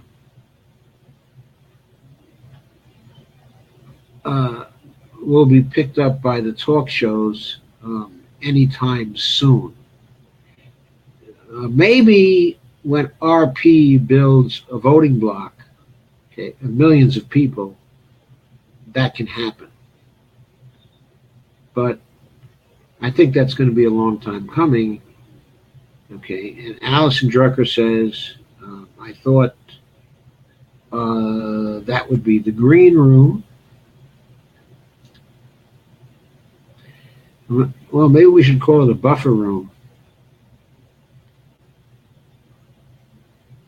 Have you looked at what YouTube has to offer? I think our Matt Waldy has, and I believe our assessment now is that it will not suit our needs. Supposedly, Stephanie Kelton has appeared on NBC's Up with Chris Hayes frequently, according to Wikipedia, even though I have yet to see her on the MSM. I believe Stephanie appeared on the Up with Chris Hayes show on Saturday and Sunday, okay, at least a couple of times. Okay, I don't think it was a number of times because I was always watching for her to appear, okay, at that point. And I can only remember her appearing on 2 occasions. Significantly, when Chris Hayes got his nightly show, okay, I don't remember his ever calling on Stephanie. I think he was afraid to do that. I think he was afraid she would be too far out of the mainstream. Okay, I think that Chris is a young married guy with very young children, and that he has tried to adapt to the environment, okay, at MSNBC, which doesn't really cater to very progressive people. The only very progressive person I'm aware of who still survives there is Chris Hayes. And in my view, he's only done it by severely constraining what he says on those shows and by doing his best to reflect the party line, okay, at MSNBC. I don't think he even was overly friendly to Bernie Sanders.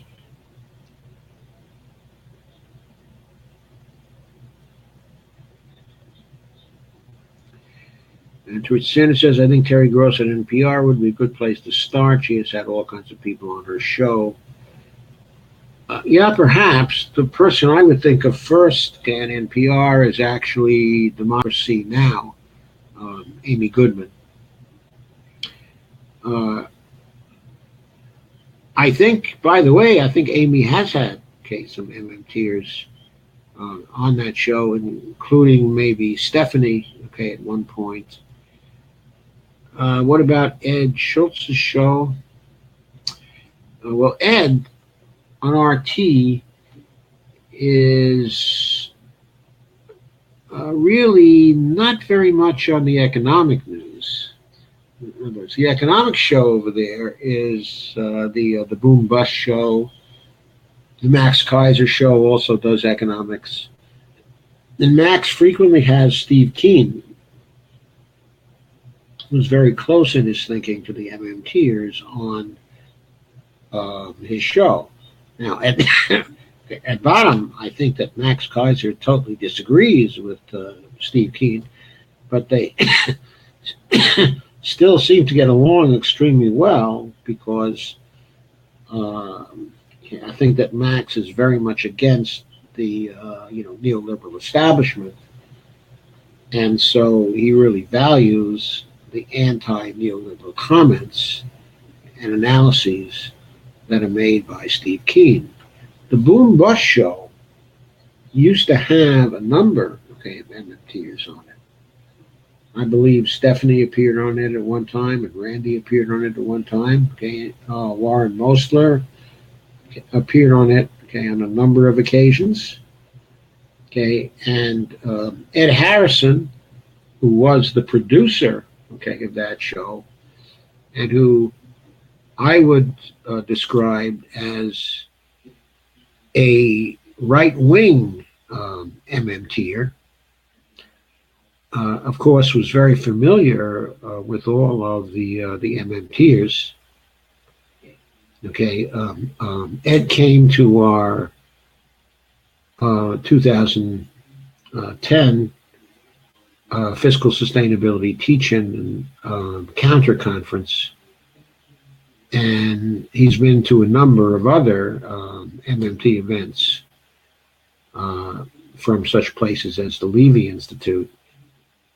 Since that time, he keeps up with MMT, but unfortunately, he got fed up with what was happening at RT, I guess about a year, or a year and a half ago, and so he left and went into something else. At the same time, as Amira David left, he left. But when the show was run by Ed, and Aaron Aid, and also later by Ed, and Amira David, it was a friendly place for the MMTers. Now, there's still an MMTer who reasonably frequently appears on it now, and that is actually Marshall Auerbach, who was one of the panelists, one of the presenters at our fiscal sustainability conference, and who works now for INET, and who's a very, very knowledgeable, about MMT and public spending and spending during the New Deal era and inflation and many important issues, and he's a really great guy and very, very bright. So, Ed Schultz's show, I think he may have had an MMTer on there once, but he really tends not to have economists on there. He tends to have labor people on there. Also columnists. I don't think Ed is really much of an economist himself. Now, he's very intelligent and very knowledgeable, in in many areas. Once I witnessed a panel discussion, carried on by Ed Harrison and by Ed Schultz and by Afshin Ratanzi, I think his name is, who has a show in the morning, on the RT channel, and all three were very, very well informed. I had an extremely active discussion where Ed reflected, for me, the first time, how well versed he really was in various areas, okay, of economics, but still, he doesn't have a lot of economists on his show. He tends to stick to his bread and butter, which is really straight news, and also talking with labor people who are among his most important constituencies. Okay, but Ed is very bright and very, very well informed. Speaking, okay, of RT and whether it's a place for the MMTers or to what extent it's a place for the MMTers, I think RT has undergone a subtle kind, okay, of evolution in the last 2 years or so, and that it's undergoing, okay, an evolution now.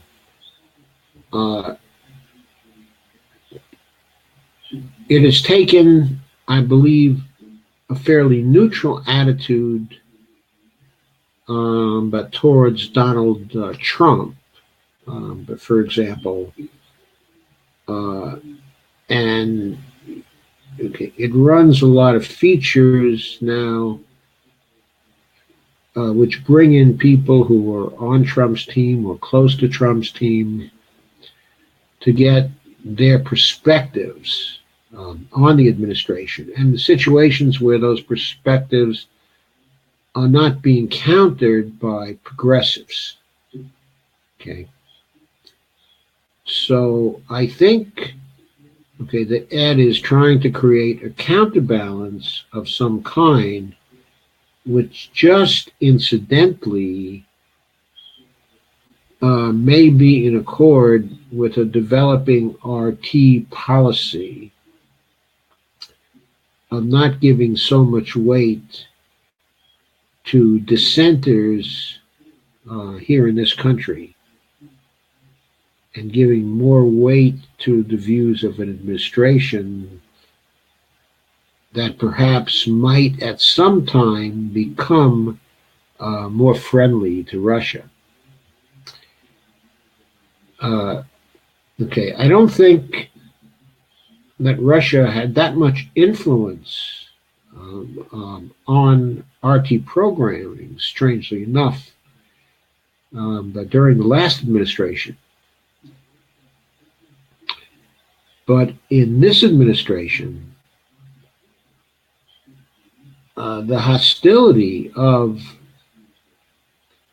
the American establishment to Russia and the very direct threats it's making to the Russia Today endeavor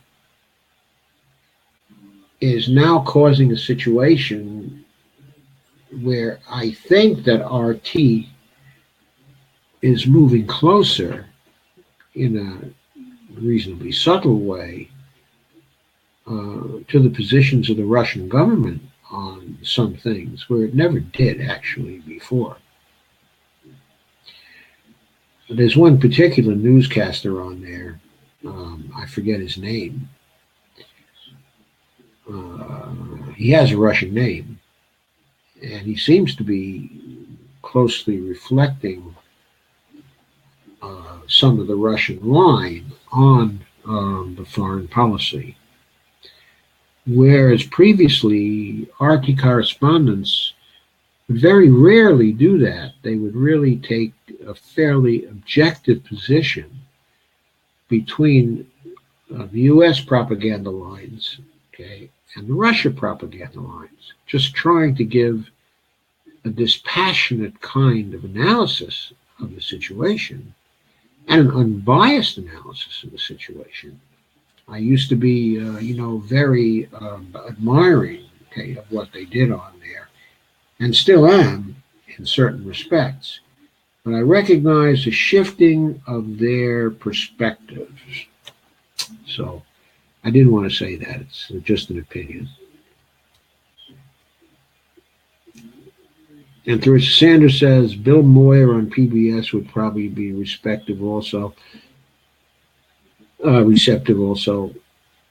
Teresa, I think Bill Moyer has been approached on many, many occasions, and I don't think that he's been receptive. Uh, okay. And anyway, I think he's away from doing actually regular broadcasting. Anyway, he's now retired from that. Uh, and James says, I hear many, many so-called progressives fall into the "how are we going to pay for a trap." Absolutely true. We're constantly fighting that within the progressives group. In fact, most of the critics we get on our live streams and things like that are coming, okay, from other progressives who fall into the "how are we going to pay for it" trap. Yeah. And with Lee Camp, in particular, he's been exposed to MMT by ourselves.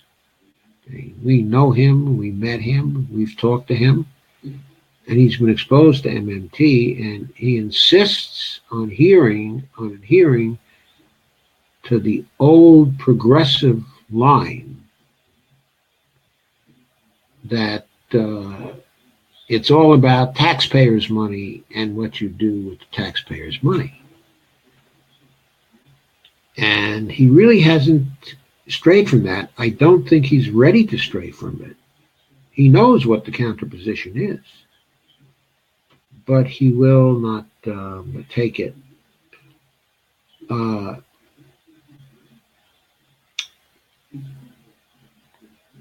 okay, Ring of Fire.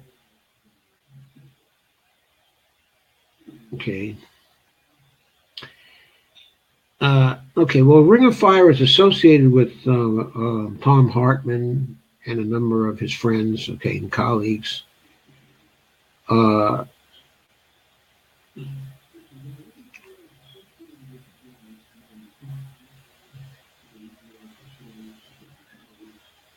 okay, Tom Hartman seems to have had a moderate degree of receptivity to MMT for a number of years now.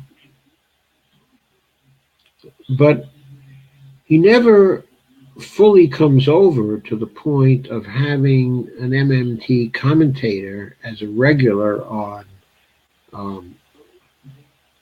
um, his show. He has, of course, conservatives on his show, okay, and also people who are progressives in the loose sense of the word. But I've never seen him have a regular participant who is an MMT economist or policy analyst, for that matter. So, okay, guys, I think we're coming to the end.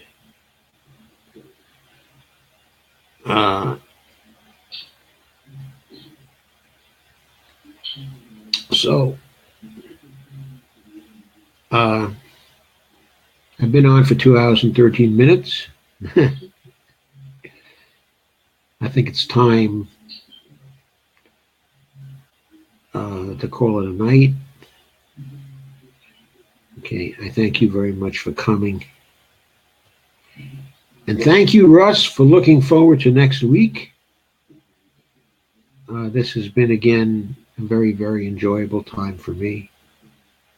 And I thank you all for coming and contributing so much to the show. So I'll say good night, okay, at this point, and wish you a very happy week. And hopefully Stephen Ellis will be on tomorrow night, and they will see you then. Okay, so I'm going to end